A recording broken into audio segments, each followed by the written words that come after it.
राधिका नाम की लड़की रहती थी। राधिका अपनी माँ के साथ रहती थी। बचपन में उसके पिता की मृत्यु हो गई थी। तब से उसकी माँ ने बहुत मेहनत करके और उसकी देखभाल करके उसे बड़ा किया था।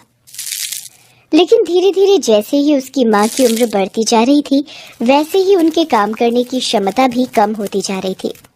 इस वजह से घर चलाने की जिम्मेदारी पड़ी। एक दिन वो अपनी माँ के पास गई और उसने कहा, माँ, घर घर में काम करके घर चलाना बहुत मुश्किल हो रहा है। मुझे कोई और काम करना होगा। इसलिए मैं सोच रही थी हमारे घर के पीछे जो बगीचा है वहाँ मैं एक आम का पेड़ लगा लूं। वो तो ठीक है बिटिया, लेकिन पेड़ के बीज खरीदने के लिए तुझे पैसे कहाँ से मिलेंगे? हमारे घर में तो एक भी पैसा नहीं है। माँ, मैंने काम करके कुछ पैसे जमा किए हैं। उन पैसों से ही मैं बीज खरीद कर लाऊंगी और फिर आम का पेड़ लगाऊंगी और उसकी देखभाल भी करूंगी। बेटी, अब तो तू जिम्मेदार हो गई है। तुझे जो सही लगे तू वही कर। मैं हमेशा तेरे साथ। अपनी माँ की बात सुनकर राधिका को बहुत अच्छा लगा और अगले दिन ही वो शहर से आम के बीज खरीद कर लाई और वो बीज अपने बगीचे में लगाने के बाद उसने बीज को पानी दिया और वो रोज उस बीज की बहुत देखभाल करती है। कुछ दिनों बाद आम का पेड़ बड़ा हो गया और कुछ महीनों बाद उन पेड़ों पर आम भी आ गए। ये देखकर राधिका को बहुत अच्छा लगा। ऐसे ही एक दिन राधिका आम के लिए बगीचे में गई। वहां जाकर जैसे ही आम के पेड़ में पानी डाला, आम के पेड़ के नीचे एक जादूगरनी सो रही है और उसने उसके ऊपर पानी डाल दिया। कौन है तू लड़की? तेरी हिम्मत कैसे हुई? तूने मेरे ऊपर पानी डाल दिया। तूने देखा नहीं मैं यहाँ सो रही थी? जादूगरनी, आप मुझे माफ कर दीजिए। मैंने आपको नहीं देखा था।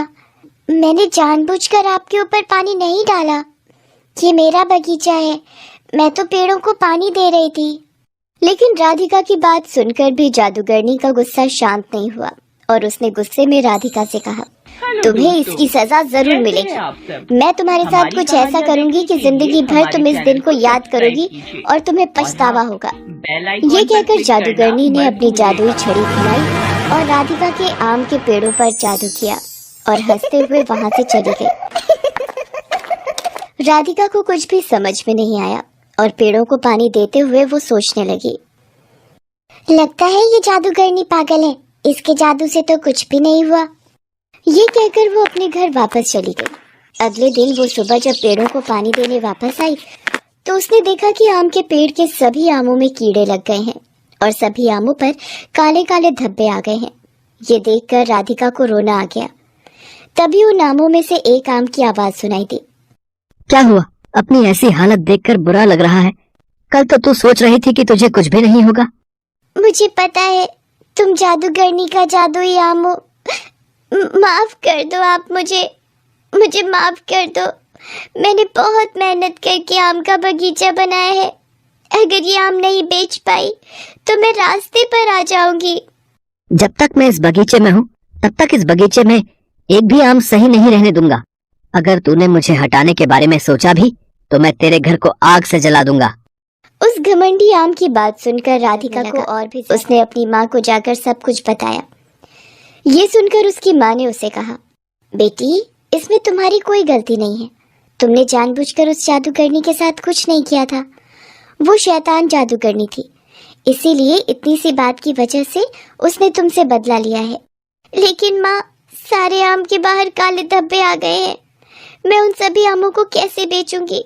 और अगर मैं आम नहीं बेच पाई तो घर कैसे चलाऊंगी? जो आमों में काले धब्बे आए हैं वो दिखने में जरूर बदसूरत से हैं, पर खाने में बहुत स्वादिष्ट हैं। तुम उन फलों को लेकर बाजार जाओ और बाजार जाकर उनको बेचने की कोशिश करो, शायद बिक ही जाए। ये सुनकर राधा बगीचे में जाकर आम को तोड़ने लगी। ये देखकर वो घमंडी आम हंसने लगा और उसने राधिका से कहा, तुझे ये क्या लग रहा है? ये खराब आम ले जाकर बाजार में बेच पाएगी?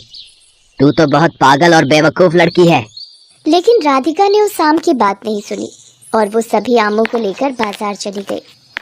बाजार जाकर कुछ दुकानदारों के पास गई ताकि उनको अपने बगीचों के आम दिखा सके। एक दुकानदार ने राधिका से कहा। तू पागल है क्या? हम ऐसे सड़े हुए आम खरीदेंगे? तो हमें बेवकूफ बनाने आई है? लेकिन मेरे आम तो बाहर से दिखने में खराब है, लेकिन ये खाने में बहुत ही स्वादिष्ट है। आप इन्हें एक बार खरीद कर देखिए। आम दिखने में ही खराब है तो इसे देखकर कौन खरीदेगा? तू यहाँ से निकल अब, ये आम कोई नहीं खरीदेगा। ये कहकर दुकानदार ने राधिका को वहां से भगा दिया। जंगल में पहुंच गई और बहुत थक गई थी। इसी कारण एक पेड़ के नीचे थोड़ी देर के लिए बैठ गई। सब बर्बाद हो गया, सब खत्म हो गया। मेरी किस्मत ही खराब है। ये सोचकर रोते हुए वहां से आगे बढ़ने लगी। तभी थोड़ी दूर पर एक व्यक्ति मिलता है जो कि जमीन पर गिरा पड़ा होता है। ये देखकर लगता है ये साधु बाबा बेहोश हो गए हैं। मुझे इन्हें पानी पिलाना होगा, नहीं तो ये ठीक नहीं होंगे। ये कहते हुए राधिका भागते हुए नदी के किनारे गई।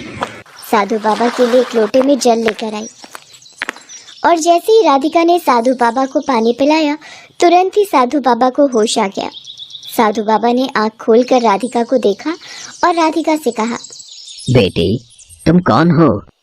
तुमने आज भगवान की तरह आकर मेरी जान बचाई है। मुझे पता नहीं मैं तुम्हें कैसे शुक्रिया कहूँ।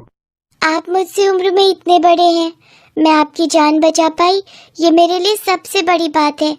लेकिन आपकी ये हालत कैसे हुई? बेटी, मैं एक चुड़ैल को पकड़ने गया था, लेकिन वो बहुत ताकतवर है और वो मेरा पीछा करने लगी और मैं भागते भागते बेहोश हो गया। लेकिन बेटी, तुम इस सुनसान जगह पर क्या कर रही हो? उस साधु बाबा की बात सुनकर राधिका ने सारी बात ये सुनकर साधु बाबा ने राधिका से कहा, बेटी, उस शैतान जादूगरनी ने तुम्हारे साथ बहुत गलत किया है, लेकिन तुमने मेरी जान बचाई है, इसीलिए मैं तुम्हारी जरूर मदद करूंगा। ये कहकर उन साधु बाबा ने अपना हाथ घुमाया और उनके हाथ में एक जादुई बोतल आ गई। फिर उन्होंने वो जादुई बोतल राधिका को दी और राधिका से कहा, इसमें जादुई पानी है। ये पानी तुम अपने बगीचे के चारों तरफ छिड़क दो, फिर देखना सब कुछ ठीक हो जाएगा। अभी मैं चलता हूँ, मुझे उस चुड़ैल को पकड़ना ही होगा।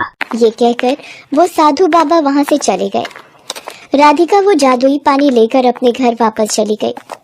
वहां जाकर उसने जैसे ही वो पानी अपने बगीचे के चारों तरफ छिड़का, तभी वह घमंडी आम आग में जलने लगा और जलकर राख हो गया।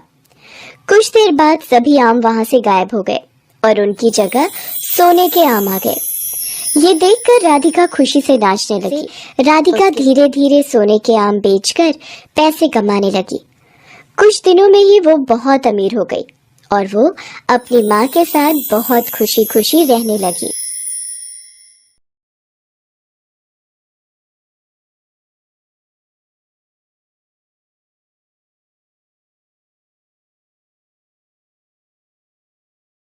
हेलो दोस्तों, कैसे हैं आप?